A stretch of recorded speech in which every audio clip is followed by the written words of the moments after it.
Fe es similar a una semilla de mostaza, y la expresión marca el momento de la muerte de la fe, cuando el texto en Apocalipsis dice, incluso en los días de Antipas. El grano de mostaza, a pesar de ser una semilla tan pequeña, casi imperceptible, tiene dentro de sí una vida latente, que es un misterio capaz de convertirse en un gran árbol. Y para que eso suceda, es necesario que la semilla muera. Así es la verdadera fe, tan pequeña e intrínseca.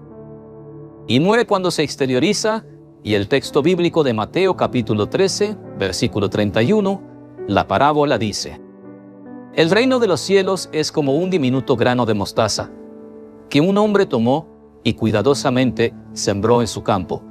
Este es el trabajo dedicado del hombre. Él quiere transformar la obra de Dios, tan simple, tan llena de vida, en algo externo, muerto, donde su campo está ocupado por sus propios intereses. El interés de la carne, la autovoluntad, la desobediencia, la cultura, las mentiras, la religión, los ritos y las liturgias. El deseo del hombre es ver su propia promoción, es liderar, hacer crecer su organización, incluso con recursos que pueden provenir de fuentes no explícitamente autorizadas por el Señor. Cada vez que el hombre toma la semilla de la fe genuina y verdadera y la siembra en el campo de su interés, la verdadera fe muere para él. Así, en su lugar, solo nace una estructura de fe aparente y externa. Como un gran árbol, la fe en el período profético de Pérgamo naturalmente se convirtió en una fe teorizada, volviéndose teórica, intelectual, racionalista, preparando al hombre y a una religión. Para defender los intereses del anticristo, quien es identificado en el último período, cuando la fe se externaliza, la esperanza en el Señor se dispersa. A partir de entonces, solo se convierte en filosófica. Si Jesús no se revela, la fe es solo teórica. La fe cristiana hoy se ha convertido en una ideología de poder eclesiástico, llamada cristianismo. Como se ve en la parábola de la semilla de mostaza, que corresponde a la carta a Pérgamo. La vida de la iglesia en Pérgamo estaba dominada por las aves del cielo, que hacían nidos para incubar los huevos de balaamismo, idolatría y nicolaitismo. Volviendo a la parábola de la semilla de mostaza, vemos que la fe era intrínseca en Éfeso y Esmirna. En forma de una semilla que fue sembrada en el corazón de buena tierra, ahora la fe se externaliza en Pérgamo, en una fe extrínseca y una mera exhibición religiosa. Para muchos, el árbol debe albergar nidos, pero debemos estar de acuerdo en que el árbol está destinado a dar fruto y no a crear o albergar aves que destruyen y aniquilan sus frutos.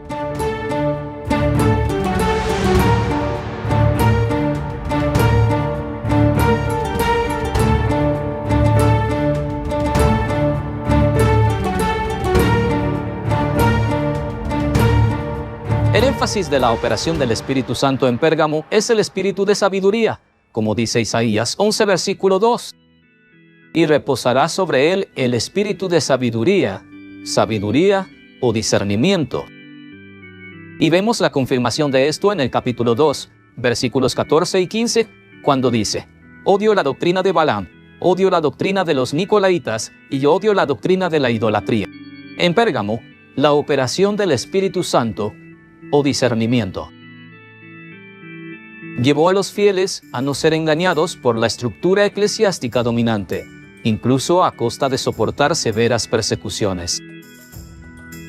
A esta iglesia, el Señor Jesús hizo 4 promesas. La primera es: vendré pronto a ti y pelearé contra ellos con la espada de mi boca. Había la profecía sobre la reforma religiosa del siglo XVI que vendría después, como una promesa del Señor de consuelo a la iglesia fiel, cuando la espada estaría en la mano de Lutero. Después de la segunda promesa, daré a comer del maná escondido, que es la palabra de Dios que debe ser revelada por el Espíritu Santo.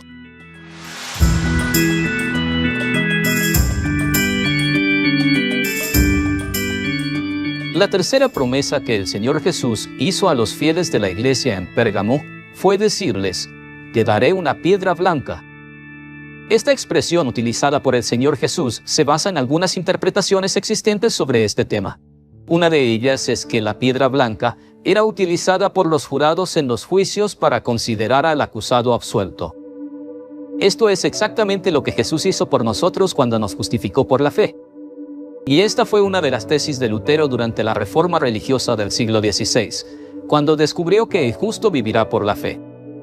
Y lo notable es que esto es exactamente lo que el Señor Jesús hizo por nosotros.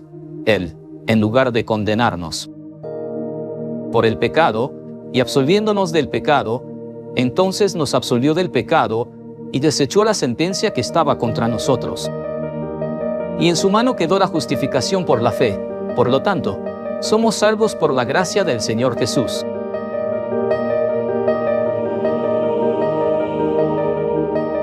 Y la cuarta promesa que Jesús hizo fue decir que en la piedra escribiré un nombre nuevo. Este nombre nuevo es el nombre de aquel que está escrito en el libro de la vida. Y ahora, en verdad, el cristiano es el resultado de una verdadera conversión, y no un cristiano hecho por el bautismo. La carta termina con una exhortación. El que tiene oídos, oiga lo que el Espíritu dice a las iglesias. Apocalipsis, capítulo 2, versículo 17. Así concluimos aquí este cuarto episodio de la serie, el plan profético de la Iglesia, en las 7 cartas del Apocalipsis. Y los esperamos en nuestro próximo episodio, cuando hablaremos sobre la carta a la Iglesia de Tiatira. Hasta entonces, la paz del Señor Jesús